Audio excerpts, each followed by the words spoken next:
দেখেন, তাবেঈ কাসির ইবনে কায়েস বলছেন, একদা আমি সিরিয়ার দামেস্কের মসজিদে আবু দারদার সাথে বসে আছি। তো একজন ব্যক্তি হঠাৎ আসলেন, এসেই বলছেন, ইয়া আবি দারদা ইন্নী জিতুকা মিন মাদিনাতি রাসূল, আমি এসেছি রাসূলের মদিনা থেকে। অর্থাৎ রাসূলের মদিনা সিরিয়ার দামেস্কের মধ্যে দূরত্ব বর্তমান সময়ে প্রায় 1400 কিলোমিটার। তো এত দূর থেকে একজন ব্যক্তি গেছে কোথায়? সিরিয়ার দামেস্কে আবু দারদার কাছে গিয়ে বলছে যে আমি এসেছি একটি মাত্র হাদিসের জন্য।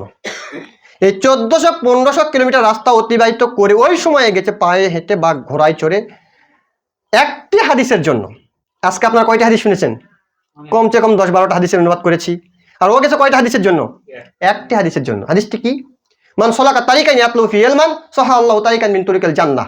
আমি শুনেছি যে তুমি হাদিসটি রাসূল মুহাম্মদ সাল্লাল্লাহু আলাইহি ওয়াসাল্লাম থেকে বর্ণনা করেছেন যে একজন ব্যক্তি যদি ইলম অন্বেষণের জন্য পথ ধরে তাহলে আল্লাহ সুবহানাহু ওয়া তাআলা তার জন্য জান্নাতের পথকে সহজ করে দেন। হাদিসটি কি? যদি কোনো ব্যক্তি, যেমন আপনারা এসেছেন কিসের জন্য? ইলম নেওয়ার জন্য আসেননি? আপনারা বলেছেন কেউ টাকাও দেয় না, খাবারও দেয় না, তাহলে এসেছেন কেন? টাকা খরচ করে ইলম নেওয়ার জন্য, জ্ঞান নেওয়ার জন্য। তাহলে আপনাদের আসা যাওয়ার জন্য আল্লাহ কি করছে? জান্নাতের রাস্তাকে সহজ করে দিচ্ছে। তাহলে আপনাদের লাভ হলো না ক্ষতি হলো? দুনিয়ার সম্পদ ক্ষণস্থায়ী। এই টাকা যদি আপনাকে 100 করে ধরে দেওয়া হয় পকেটে, আপনার বাড়ি যেতে শেষ। আর চিরস্থায়ী যে সম্পদ, আল্লাহ আপনার জন্য জান্নাতের রাস্তাকে সহজ করছে। আল্লাহ তার পরে বাক্যে বলছেন যে ওয়াহফাতুল মালাইকা, আল্লাহর যত মালাক ফেরেশতা রয়েছে বেআজনে হাতিহা, সমস্ত ফেরেশতা আপনাদের এই আসা যাওয়ার সময়ে আপনাদের পায়ের নিচে তাদের ডানা পর বিছিয়ে দিচ্ছেন। ফেরেশতারা পর বিছাচ্ছে কার উপরে? কার জন্য? আপনাদের জন্য, আপনাদের পায়ের নিচে। কেন? আপনারা ইলম নেওয়ার জন্য আসছেন। এতটুকু বলে আল্লাহ রাসূল ক্ষান্ত হননি। আল্লাহ বলছেন আস্তাগফিরু মান ফিস সামাওয়াতি ওয়া মান ফিল আরদ, এই ইলম অর্জনকারী ব্যক্তির জন্য ক্ষমা প্রার্থনা করে আসমানের অধিবাসী। আসমানে যত আল্লাহর মালাক ফেরেশতা রয়েছে সমস্ত ফেরেশতা আপনাদের জন্য ক্ষমা প্রার্থনা করছে। কেন? আপনারা এসেছেন দূর থেকে ইলম নেওয়ার জন্য। শুধু আসমানের অধিবাসী নয়, এই জমিনে যত কীট পতঙ্গ জড় পদার্থ আছে, জীবজন্তু গাছপালা, সমস্ত কি করছে? আপনাদের জন্য ক্ষমা প্রার্থনা করছে। এই মসজিদের এই আপনার ফ্যান আপনাদের জন্য ক্ষমা প্রার্থনা করছে, এই টিন আপনাদের জন্য ক্ষমা প্রার্থনা করছে, আপনার এই পোল ক্ষমা প্রার্থনা করছে। কেন? আপনারা এসেছেন ইলম নেওয়ার জন্য। এটা আপনাদের মর্যাদা।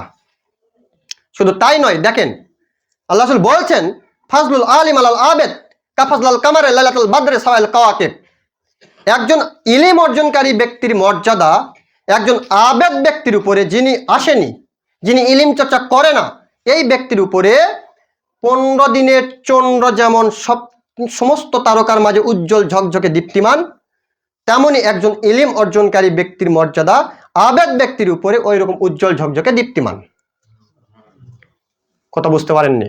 দেখেন 15 দিনের চন্দ্র মানে কি বলে? পূর্ণিমার চন্দ্র, তাই বলি না? পূর্ণিমার কথা তো বলি আমরা। পূর্ণিমার রাতের চাঁদ যেমন উজ্জ্বল ঝকঝকে দীপ্তিমান, কেউ দেখতে অসুবিধা হয়? সমস্ত তারকার মাঝে যেমন উজ্জ্বল ঝকঝকে দীপ্তিমান, একজন ইলম অর্জনকারী ব্যক্তির মর্যাদা একজন আবেদ ব্যক্তির উপরে সেই রকম উজ্জ্বল ঝকঝকে দীপ্তিমান। আল্লাহ এতটুকু বলে শেষ করেন হাদিস। আল্লাহ তারপরে বাক্যে বলছেন হাত্তা নামলাতা মিন জোহরিহা, এমনকি গর্তের মধ্যে পিপিলিকা। এই ইলম অর্জনকারীর জন্য, যারা দূর থেকে এসেছে তাদের জন্য ক্ষমা প্রার্থনা করছে। আল্লাহর সবচেয়ে ক্ষুদ্র থেকে ক্ষুদ্র একটি সৃষ্টি জীব হচ্ছে পিপিলিকা। এই পিপিলিকা আপনাদের জন্য ক্ষমা প্রার্থনা করছে কোথায়? গর্তের মধ্যে। হাত্তা নামলাতা মিন জোহরিহা, গর্তের মধ্যে পিপিলিকা আপনার জন্য ক্ষমা প্রার্থনা করছে। ওয়া হিতারফিল জাওফিল মায়ে, এমনকি পানির পেটে যত মাছ রয়েছে সমস্ত মাছ আপনাদের জন্য ক্ষমা প্রার্থনা করছে। দেখেন কিছু বাদ পড়লো? পড়েনি। ক্ষমা প্রার্থনা করছে গর্তের মধ্যে পিপিলিকা, ক্ষমা প্রার্থনা করছে আপনার পানির পেটে মাছ, ক্ষমা প্রার্থনা করছে আসমানের অধিবাসী, ক্ষমা প্রার্থনা করছে জমিনের অধিবাসী। ফেরেশতারা এসে আপনাদের পায়ের নিচে তাদের ডানা বিছিয়ে দিচ্ছে। আল্লাহ সুবহানাহু ওয়া তাআলা আপনার জন্য জান্নাতের পথকে সহজ করে দিচ্ছে। তাহলে আপনারা আসবেন না আসবেন না? ইনশাআল্লাহ। ইনশাআল্লাহ বলবেন ইনশাআল্লাহ। যতদিন পর্যন্ত এই মসজিদ হকের উপর প্রতিষ্ঠিত থাকবে ততদিন পর্যন্ত আপনি আসবেন তো আসবেন, আপনার প্রতিবেশী কিনে আসার চেষ্টা করবেন, আপনার স্ত্রী সন্তান কিনে আসার চেষ্টা করবেন ইনশাআল্লাহ। আরেকটু আহ্বান, সেটা হচ্ছে এই, আমি বিগত 2-3 জুমা দেখলাম, আমি তো মাসে একবার আসি, এই 3 মাসে দেখলাম যে আপনারা আসেন কিন্তু দেরিতে আসেন। খুতবা শুরু হয়ে যাচ্ছে, 4-5টা মুসল্লি এলে খুতবা শুরু করতে হয়। আপনারা ইলিম নেওয়ার জন্য এসেছেন, এই দিনের যেখানে 1 ঘন্টা সাদাকা করছেন সেখানে আপনি 1.5 ঘন্টা করতে পারবেন না? খুব ক্ষতি হয়ে যাবে? ক্ষতি হবে না।